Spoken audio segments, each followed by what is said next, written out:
नमस्कार, 9 की 9 खबर में आपका स्वागत। मैं राहुल ओझा आपके साथ। तूफान बिपरजॉय का खतरा बढ़ा है। आज गुजरात से बिपरजॉय टकराएगा। 7 राज्यों में भारी बारिश का अलर्ट है। गुजरात के 8 जिलों में हाई अलर्ट है। गुजरात केरल के तटों को खाली कराया गया है। तटीय इलाकों की ओर तूफान बढ़ा है। द्वारका और कच्छ में रेड अलर्ट है। कुछ जिलों में येलो अलर्ट जारी किया गया है। कोस्ट गार्ड के साथ एनडीआरएफ और एसडीआरएफ की टीमें भी तैनात है। तूफान से निपटने के लिए नौसेना भी तैयार है। नेवी के 4 जहाज, हेलीकॉप्टर तैयार हैं। गुजरात और केंद्र सरकार के बीच लगातार संपर्क बना हुआ है। 74,000 से ज्यादा लोगों को सुरक्षित जगह पर पहुंचा दिया गया है। तूफान पर हाई अलर्ट है। सरकार भी सतर्क है।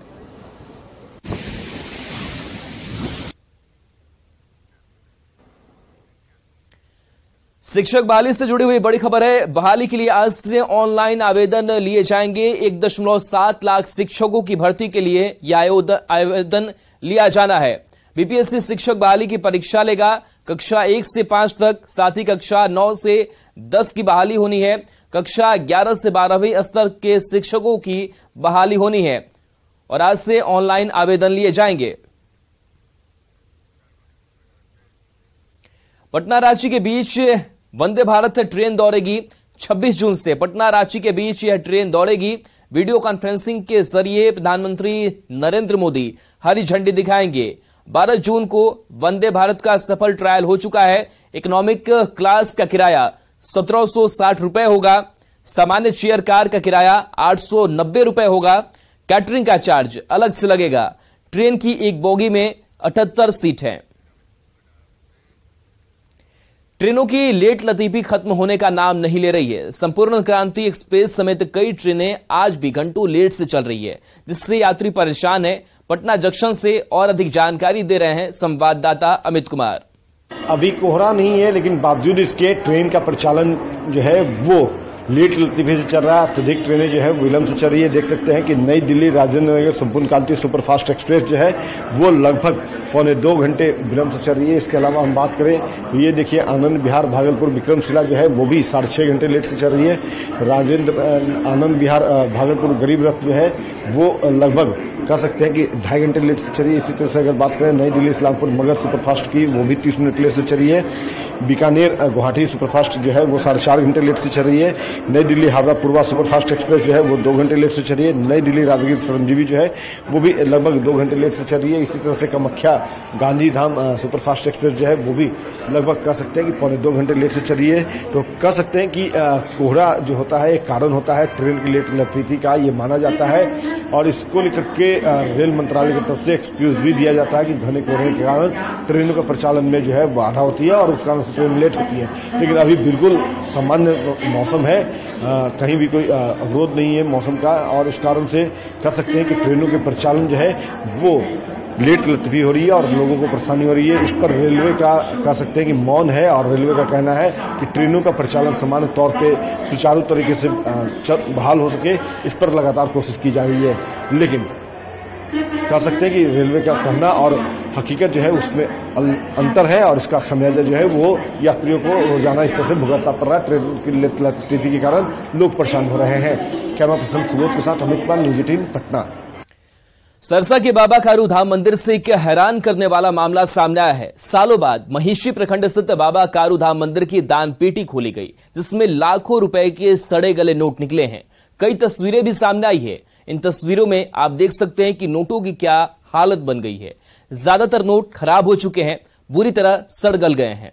इस ढेर से फटे नोटों को अलग कर अच्छे नोटों को छांटा जा रहा है, उसकी गिनती की जा रही है। संभावना जताई जा रही है कि लगभग 15 दिन तक इन नोटों की गिनती चलेगी। 50 लाख रुपए सुरक्षित होने की संभावना जताई जा रही है। जानकारी के मुताबिक मंदिर की परिसंपत्ति के रखरखाव को लेकर न्यास बोर्ड गठित है, जिनका अध्यक्ष प्रशासनिक अधिकारी एसडीओ हैं। लेकिन पिछले 4 साल से इस तरफ ध्यान नहीं दिया गया, जिससे मंदिर के पुजारी और श्रद्धालुओं के साथ साथ लोग भी काफी आहत हैं।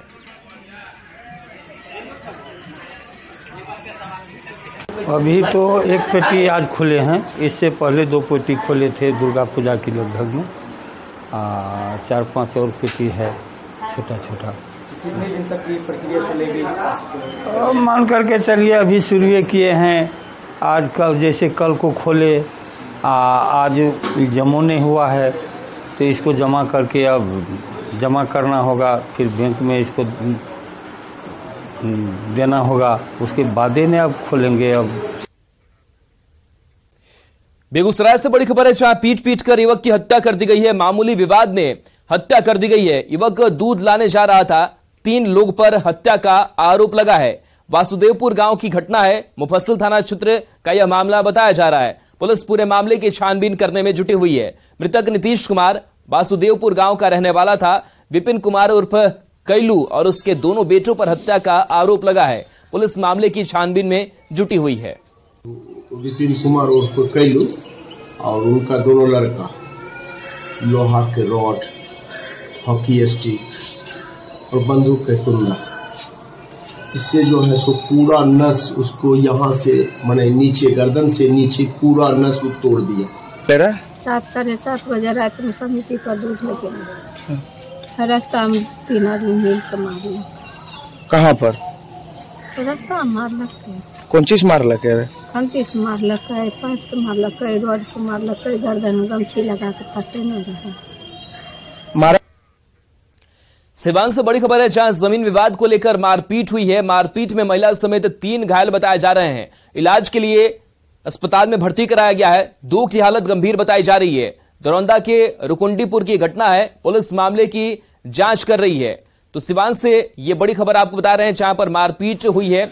जमीन विवाद को लेकर के मारपीट हुई है। बताया जा रहा है कि इस मारपीट में 3 लोग घायल हैं, जिनका इलाज अस्पताल में कराया जा रहा है। मुंगेर में डबल मर्डर में बड़ा अपडेट है। जांच के लिए एफएसएल की टीम पहुंच चुकी है। NH80 पर 2 दिन पहले हत्या की गई थी। पंकज मंडल और रंजन सिंह की हत्या हुई थी। बदमाशों ने गोली मारकर हत्या की थी। बरियारपुर थाना के पास से यह हत्या की गई थी। पुलिस ने एक आरोपी को गिरफ्तार किया था। उनको इलाज के दौरान उन लोग की मृत्यु हो गई और एक फर्द बयान आया था हमारे पास, जिसमें 10 आदमी को उस केस में एक्यूज बनाया गया था। उसमें से एक आदमी को अरेस्ट कर लिया गया है। बाकी लोगों को हम लोग सतत छापेमारी कर रहे हैं।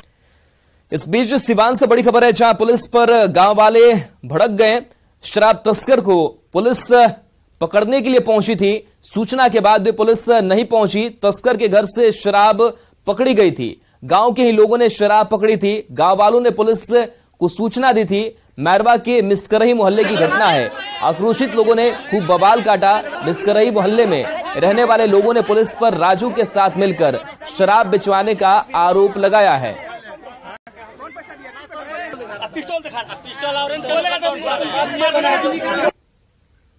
हजारीबाग के NH33 पर सिंदूर चौक के पास 250 kVA के ट्रांसफार्मर में देर रात अचानक आग लग गई। देखते ही देखते आग की लपटें तेज होने लगी। मोहल्ले वालों ने तुरंत बिजली विभाग को ट्रांसफार्मर में लगी आग के बारे में बताया, पर घंटों बाद भी कोई वहां नहीं पहुंचा। तब तक ट्रांसफार्मर में लगी आग और ज्यादा भड़क गई। नजारा देखकर मोहल्ले के निवासी डर गए। बिजली विभाग की लापरवाही से हजारीबाग वासियों में गहरी नाराजगी देखी जा रही है। खबर दरभंगा से, जहां लहरियासराय डिपो के विश्राम गृह में रह रही एक महिला ने अपने पति पर गंभीर आरोप लगाते हुए महिला थाने में शिकायत की है। मोली देवी का कहना है कि आरा के रहने वाले विंदेश मिश्रा से उसकी शादी हुई है, जो लहरियासराय डिपो में आउटसोर्स पर लेखा पदाधिकारी के पद पर कार्यरत है। 7 साल से दोनों डिपो के विश्राम गृह में ही रह रहे थे।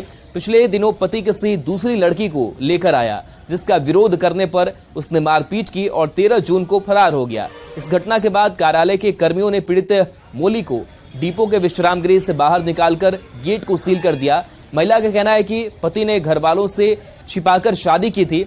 अब उसके पास सिर छुपाने के लिए भी जगह नहीं है, जिसके कारण वह कमरे के बाहर चादर बिछाकर बैठी हुई है।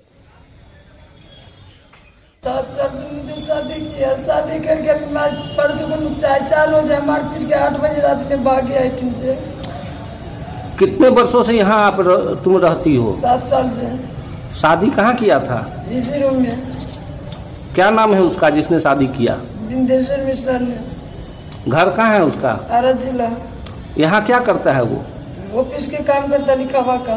यही ऑफिस है। कथी का ऑफिस है ये? तो लिखा करते हैं, मतलब सारे गाड़ी के स्टाफ से मतलब पैसा वसूलता है, सब कुछ लेता है। जमुई से बड़ी खबर है, जहां स्कॉर्पियो ने बाइक में टक्कर मारी है। बाइक सवार 3 युवक की मौत की खबर है। सिकंदरा के रहने वाले तीनों युवक बताए जा रहे हैं। सिकंदरा के रामपुर गांव के पास ये भीषण हादसा हुआ है। पुलिस छानबीन करने में जुटी हुई है।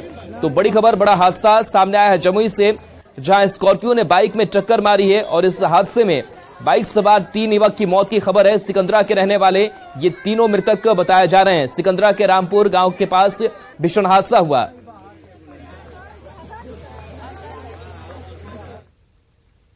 गोपालगंज पुलिस ने यूपी से बिहार के रास्ते पश्चिम बंगाल और असम में मवेशियों की तस्करी करने वाले एक गिरोह का बड़ा खुलासा किया है। मवेशियों से भरे एक कंटेनर और 2 पिकअप के साथ 6 पशु तस्कर को गिरफ्तार किया गया है। इन पशु तस्करों के पास से 45 मवेशियों को बरामद किया गया है, जिन्हें यूपी से तस्करी कर लाया जा रहा था। बताया जा रहा है कि गिरफ्तार तस्कर यूपी और गोपालगंज के रहने वाले हैं। गोपालगंज पुलिस ने पशु तस्करों पर बड़ी कार्रवाई करते हुए प्रशिक्षु डीएसपी सह थानाध्यक्ष कुचायकोट और जो सदर अनुमंडल पुलिस पदाधिकारी हैं, उनके नेतृत्व में 3 पिकअप और 1 ट्रक पे लदे करीब 45 मवेशी को जब्त किया है और इसमें शामिल जो 6 मवेशी तस्कर है उनको भी गिरफ्तार किया है। पाकुड़ जिला इन दिनों गायों की तस्करी का केंद्र बना हुआ है। झारखंड और पश्चिम बंगाल के सीमावर्ती जिलों से तस्कर पैदल और गाड़ियों के जरिए तस्करी करते हैं। तस्कर विभिन्न रूटों से होते हुए बांग्लादेश के बाजार में इन्हें बेचकर करोड़ों की कमाई करते हैं। इस मामले पर बीजेपी विधायक दल के नेता बाबूलाल मरांडी ने कहा है कि इसमें पुलिस की मिलीभगत तो है ही, साथ ही इसमें कई नेता भी शामिल हैं। तो झारखंड की सीमा से बाहर जाता है तो ये समझिए कि उस क्षेत्र के जो पुलिस प्रशासन है वो सब लोग मिले हैं और वो लोग पैसा वसूल रहे हैं उन लोगों से, और उसमें जो सत्ता पक्ष के जो पॉलिटिकल जो दलाल लोग हैं वो लोग भी उसमें इन्वॉल्व। और देखिए, इस बीच पटना से बहुत बड़ी खबर है। सीएम की सुरक्षा में भारी चूक हुई है। बताया जा रहा है कि सीएम नीतीश की सुरक्षा में यह बड़ी चूक हुई है। सुरक्षा घेरा में लहरिया कट बाइक सवार घुस गया। सीएम बचने के लिए फुटपाथ की ओर आ गए। अचानक सुरक्षा घेरा में बाइकर घुस गया। बाइक सवार को पुलिस ने पकड़ लिया। पटना एसएसपी और कई पुलिस पदाधिकारी भी मौके पर मौजूद रहे। पटना में पहले से ही लहरिया कट बाइकर का आतंक देखने को मिल रहा है। आज सीएम नीतीश का भी लहरिया कट बाइकर से सामना हुआ, तो बड़ी चूक इसे मानी जा रही है सीएम नीतीश की सुरक्षा में, जहां सुरक्षा घेरा में लहरिया कट बाइकर घुस गया। शैलेंद्र हमारे साथ जुड़े हुए हैं। शैलेंद्र, आखिर कैसे ये बाइकर जो है वो सुरक्षा घेरा में घुस गया, किस तरीके से पूरी लापरवाही हुई, क्या अपडेट आपके पास? देखिए, मुख्यमंत्री नीतीश कुमार मॉर्निंग वॉक के दौरान कभी कभी एक अन्य मार्ग से अपने उनका जो पुराना आवास है 7 सर्कुलर रोड, वहां जाते हैं। सड़क मार्ग से ही पैदल वो मॉर्निंग वॉक के दौरान जाते हैं। और खास तौर पर आज भी मुख्यमंत्री नीतीश कुमार सुबह सुबह जा रहे थे कि इसी दौरान अचानक एक बाइक पर 2 व्यक्ति सवार था और वो अचानक से मुख्यमंत्री से टकराते टकराते बचा। और स्थिति ये हो गई कि मुख्यमंत्री बाइक से न टकरा जाए, इसलिए वो मुख्य सड़क छोड़ करके फुटपाथ की ओर दौड़ कर गए। तो कहा जा सकता है कि एक बड़ी चूक है। जिस तरीके से लहरिया बाइकरों का पटना शहर में आतंक है, उसके शिकार होते होते मुख्यमंत्री नीतीश कुमार बचे हैं। और खास तौर पर यह उस इलाके का मामला है जहां पर सारे वीवीआईपी रहते हैं। मुख्यमंत्री आवास है और मुख्यमंत्री खुद निकल कर 7 सर्कुलर रोड आवास जा रहे थे कि इसी दौरान अचानक से उनके पैदल काफिले में एक बाइकर घुसता है। उस बाइक पर 2 सवार होते हैं। उस बाइकर के बारे में कुछ जानकारी मिल पा रही है क्या? इंटेंशनली वो सुरक्षा घेरा में पहुंच गया या फिर क्या हुआ वहां पर? देखिए, वो जो बाइक सवार थे उन दोनों को पुलिस ने पकड़ लिया आगे में, और उसके बाद उनसे पूछताछ की जा रही है। इस वक्त बड़ी संख्या में जो पुलिस के अधिकारी हैं वो 7 सर्कुलर रोड, जो मुख्यमंत्री का जो पुराना आवास है, जिस आवास में मुख्यमंत्री कुछ दिन रहे थे, उस आवास में बाइकर से भी पूछताछ की जा रही है। तमाम जो अधिकारी हैं, पटना के सीनियर एसपी हों, डीएसपी हों, ट्रैफिक के लोग हों, वो तमाम लोग इस वक्त यहाँ पर पहुंचे हुए हैं। मुख्यमंत्री सुरक्षा से जुड़े हुए जो अधिकारी हैं वो भी यहाँ पर मौजूद हैं और पूरी पूछताछ, पूरी जानकारी ली जा रही है, क्योंकि चूक मुख्यमंत्री के सुरक्षा में हुई है। मुख्यमंत्री खुद बाइकर से बचने के लिए जो पैदल फुटपाथ बना हुआ है चलने के लिए सर्कुलर रोड पर, उस की ओर गए, तब वो बचे, नहीं तो मुख्यमंत्री भी टकरा सकते थे बाइकर से। तो ऐसे परिस्थिति में एक बड़ी घटना होते होते बची है। और जो बाइक सवार 2 व्यक्ति हैं उन दोनों को पुलिस ने पकड़ लिया है, उससे पूछताछ की जा रही है पूरे मामले की। अभी हमने जो पुलिस के अधिकारी हैं उनसे बात करनी चाहिए, उन्होंने कुछ भी बोलने से फिलहाल इनकार कर दिया है। वो उनका कहना है कि वो पूरे मामले पर बातचीत कर रहे हैं, जानकारी ले रहे हैं। लेकिन एक बड़ी घटना सामने आई है कि मुख्यमंत्री नीतीश कुमार की सुरक्षा में चूक हुई है। मुख्यमंत्री पैदल एक अन्य मार्ग से 7 सर्कुलर रोड आ रहे थे। इसी दौरान सुबह यह घटना घटी है, जिसके बाद अभी पूछताछ का दौर चल रहा है। सारे जो पुलिस के अधिकारी हैं पटना जिला के, वो इस वक्त यहाँ पर मौजूद हैं। बाइकर को भी पकड़ लिया गया है और उससे पूछताछ इस वक्त चल रही है। लेकिन सबसे बड़ा सवाल यह है कि पटना में जिस तरीके से बाइकर गैंग का आतंक है, पटना की सभी सड़कों पर आप देख सकते हैं, चाहे वो बेली रोड हो, अटल पथ हो, गंगा एक्सप्रेसवे हो, या फिर ये सड़क 7 सर्कुलर रोड वाला जो सर्कुलर रोड है, ये रोड है। इन सड़कों पर हज भवन के पास आप आराम से देख सकते हैं कि किस तरीके से बाइकर गैंग पूरे दिन, जो लहरिया कट बाइकर होते हैं, उनका पूरे दिन आतंक होता है। और आज इसी कड़ी में मुख्यमंत्री नीतीश कुमार भी जी आए हैं सामने। बिल्कुल शैलेंद्र, तो बड़ी चूक के इसे कही जा सकती है। बहुत बहुत शुक्रिया फिलहाल तमाम जानकारी के लिए आपका। बढ़ते आगे खबर रोहतास के डेहरी से, जहां मोटर पार्ट्स कारोबारी पिता पुत्र के अपहरण मामले की गुत्थी सुलझ गई है। पुलिस ने 2 किडनैपर को गिरफ्तार कर लिया है, साथ ही अगवा पिता पुत्र को मुक्त करा लिया गया है। अपहरण के बाद 3 करोड़ की फिरौती मांगी गई थी। अपराधियों ने एमएम मोटर्स के मालिक अख्तर हुसैन और उसके बेटे आरिफ रजा को अगवा कर लिया था। पुलिस ने छानबीन में नासरीगंज के एक शख्स अशोक शाह को गिरफ्तार किया, जिसकी निशानदेही पर अपराधी छोटू राम को गिरफ्तार किया गया। तब जाकर दोनों की रिहाई संभव हो पाई। इसकी फिरौती के केस को डिटेक्ट करने के लिए हम लोगों ने अपना मैनुअल, टेक्निकल सभी तरह के हम लोगों ने टूल अपना इस्तेमाल किया। पूर्व के आरोपित और संदिग्धों के विरुद्ध भी हम लोग छापेमारी किए और इस छापेमारी के क्रम में हम लोगों को सफलता मिली और इस संबंध में 2 जो है अपराधी गिरफ्तार किए गए और दोनों जो अपहृत व्यक्ति थे उनको सकुशल बरामद कर लिया गया एफआईआर दर्ज होने के अगले ही दिन। बॉलीवुड इंडस्ट्री के उम्दा कलाकार मनोज बाजपेयी कल पटना पहुंचे और उन्होंने मरीन ड्राइव पर मुस्लिम चाय वाली से मुलाकात की। मुस्लिम चाय वाली के टी स्टॉल पर पहुंचे बॉलीवुड कलाकार मनोज बाजपेयी को नाजबानों ने गुलदस्ता देकर स्वागत किया।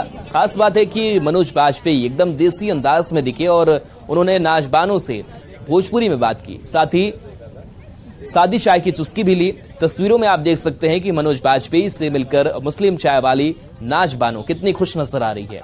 मनोज बाजपेयी ने भी नाजबानों की जमकर हौसला अफजाई की और इस कारोबार को आगे बढ़ाने के लिए प्रोत्साहित किया।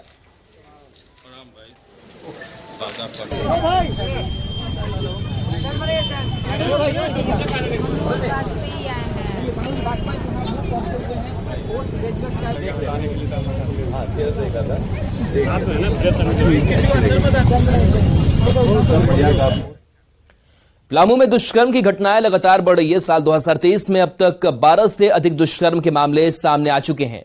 पुलिसिया खौफ लोगों में खत्म हो गया है। राष्ट्रीय महिला आयोग की सदस्य ममता कुमारी से ने इस पर नाराजगी जाहिर की है। एक गैंगरेप मामले की जांच करने पलामू पहुंची ममता कुमारी ने कहा कि जिले में 3 महीने के अंदर कई दुष्कर्म की घटनाएं हुई है। वहीं एसडीपीओ का कहना है कि पुलिस लगातार मामलों में कार्रवाई करती है, लेकिन युवाओं में भटकाव रोकने के लिए सामाजिक प्रयास भी जरूरी है। और पलामू में लगातार अगर हम 3 महीना से देखें तो हर महीने कोई ना कोई बड़ी घटना जिसमें कि समाज को, महिलाओं को और देश को शर्मसार करती है, तो ऐसी घटनाएं काफी संवेदनशील है। ये आपसी सामंजस्य जब तक माता पिता और बच्चों के बीच नहीं बनेगा तब तक इस तरह की घटनाएं होती रहेंगी और जब तक समाजीकरण जो है वो हमारा अच्छे ढंग से नहीं होगा। एक देखे होंगे कि आप जब पढ़ेंगे सोशियोलॉजी तो उसमें एक है सांस्कृतिक पिछड़ापन, एक टर्म है जिसको हम लोग कल्चरल लेग कहते हैं। खबरों का सिलसिला लगातार जारी है और एक नजर इस वक्त की हेडलाइंस पर।